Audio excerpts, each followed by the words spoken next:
Bonjour, je suis Marie-Claude Boiteux, présidente de l'association Cutis Laxa International, mais d'abord et avant tout maman d'une jeune femme qui aujourd'hui a 28 ans et qui est née avec cette maladie rarissime qui s'appelle la Cutis Laxa. Cutis Laxa en latin, ça veut dire peau relâchée.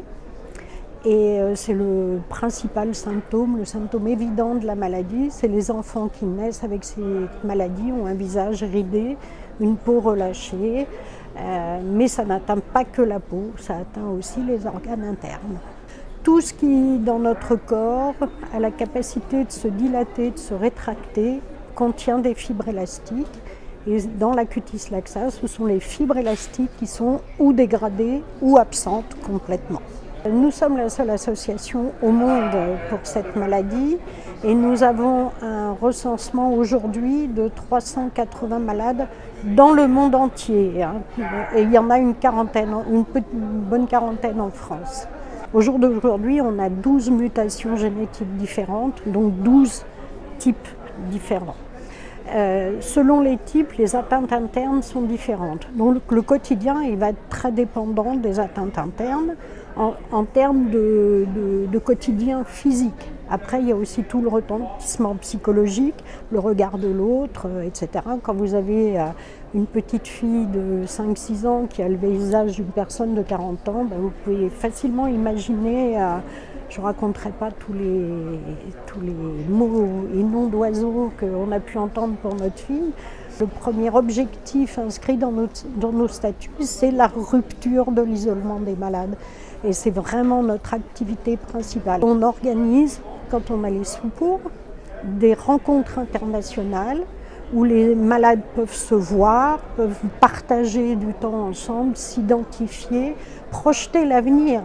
Et les dernières journées qu'on a organisées, c'était en 2006 à Annecy.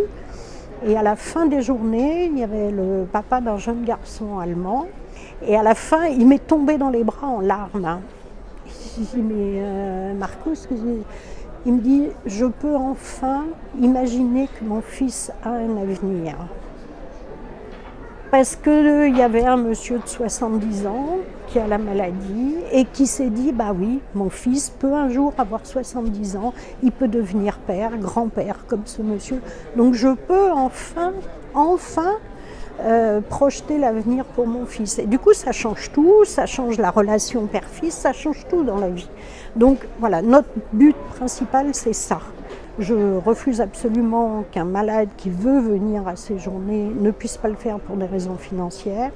Donc l'association finance une partie des frais de transport et la totalité de l'hébergement et la restauration sur 3 jours. Donc en 2016, on avait un budget de 30 000 € et on avait financé 65% des frais de transport. On avait 17 malades présents. Canada, États-Unis, Australie, Japon, Finlande, Angleterre, Allemagne, voilà. Mais même les chercheurs me disent que c'est d'une valeur exceptionnelle de rencontrer les malades, de les avoir là, de discuter avec eux, de partager. Parce que du coup, notre travail, on le voit autrement. Il a un but final que l'on voit, que l'on constate. Donc tout le monde me demande c'est quand les prochaines, je dis je sais pas. Quand j'aurai les sous.